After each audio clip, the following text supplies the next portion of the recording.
This is Bill Smith from Evanston Now, and I'm with Roger Sosa from the Evanston Chamber of Commerce. And we're talking about the impact of the coronavirus pandemic on businesses here in Evanston. Roger, I understand you did a survey of local businesses, and can you tell me what you found about how many are still operating, how many have closed, and that sort of thing?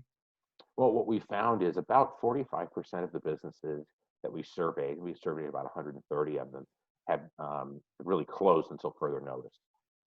And the rest of those businesses that we surveyed are somewhat split up between things like providing service for online orders, a number of them that have reduced hours. In restaurants, we've got a lot of folks doing carry out and delivery, but that's really only maybe 10%, less than 10% of the businesses that we surveyed. So the majority of the ones that we talked to, I guess the majority, the plurality of them have decided to close their doors until further notice. So, how many people, the businesses that are running, typically, how many employees have they still got? How much have they scaled back their operations?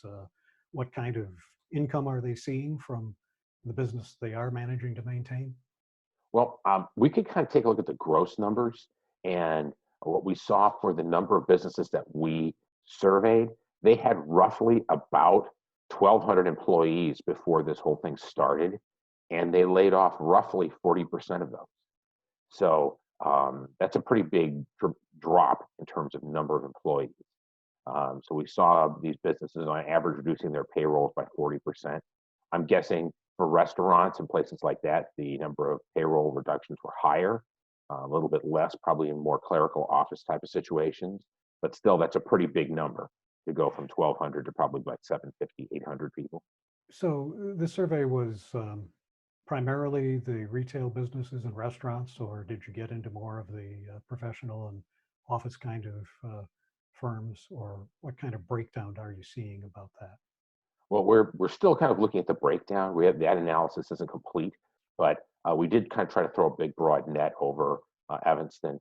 We had Evanston Edge, the Chamber of Commerce, downtown Evanston, the Main Dempster Mile, and the Central Street Business Association were all involved in putting this survey out to their members. So we got a lot of retail and restaurants, which was kind of what we wanted to see on the first crack. But we did get some office and professional businesses in there as well. What's the sense you're getting of what kind of experiences the businesses are having trying to apply for the various government aid programs? How's that going? Well, it kind of depends on the program. Um, if you're talking about the what they call the EIDL, economic injury disaster loan, that's an easy process. In fact, the chamber applied for that. It took us 5 minutes, and all you need is your January to January financials. You need to know the basic corporation construction. You know, who are your officers, who are your owners, that sort of stuff. So anything that somebody who runs a business is going to have pretty much at their fingertips. It took me 5 minutes to complete that. The good part about that loan, it's a $25,000 potential loan, and they aren't looking for a collateral to secure that. But if you just by applying for it, you're considered for a $10,000 grant, and the grant doesn't have to be paid back. And the feds are trying to get that grant into the hands of people within a week. So, Okay. so that's the short-term cash. Now, so that's the easy one. The hard one are the SBA loans, because there are a number of different SBA loans that were put together under the CARES Act. And the one that everybody is looking at is the Paycheck Protection Program, because that keeps it funds basically 75% of your staff. And if you use it that way, it turns into a grant also, so you don't have to pay it back. But the rules for that are slightly more complicated, and the banks are still trying to figure that out. So what we're advising our members and small businesses is apply for the EIDL loan. That's easy. You know, it's a no-brainer. You're likely to get some quick cash to keep you going. And then also apply for the SBA loans. They're going to take a little longer, but they're going to give you a little bit more bang for the buck, if you will. There's more money in that pool. So that's what we're finding right now. So, what do you see as the prognosis for this? When do we start getting back to normal, and how long a process is that going to be? I think it's going to be a gradual process. And if you're asking me when is normal going to get back, when are we going to get back to that? I don't know that anything is ever going to get back to the way it was before March 13th. Which is kind of when it kind of blew up here in Evanston, and we started making those proclamations of no people gathering in public and things like that. Um, I think we're talking about probably a complete recovery somewhere in the late summer, early fall, provided we don't have a resurgence. There's a lot of factors involved here. One of them is obviously how safe people feel going out in public, regardless of whether the governor has a no gatherings a proclamation out there. How safe are people going to feel getting together in groups? That's one thing. Two is how fast can businesses staff up again?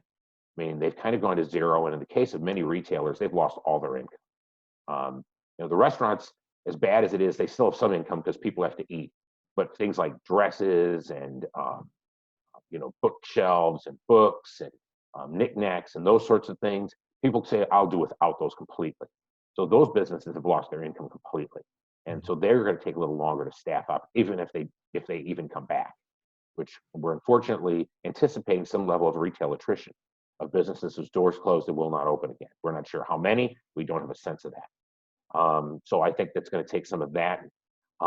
It's going to also take people getting money back in their pockets, because on top of all of this, people have lost their income. You've got a lot of folks who work on an hourly or a project or gig basis, and if there's no work, they don't get any pay. So folks who are on salary are in an okay situation, but if you work in any kind of hourly component. So I think it's going to take a while for public confidence to return, and then for capital to get back in the hands of businesses in order to fund their operations and restaff their employees. So would I say this is going to be a couple months? No, I think this is 2020. I think we're dealing with this the rest of the year. If I'm a retailer, I'm hoping that we recover by Christmas. That's what I'm hoping. Okay, well, thank you very much, Roger Sosa, the Executive Director of the Evanston Chamber of Commerce, for talking to us. All right. Bye-bye. Thank you, Bill.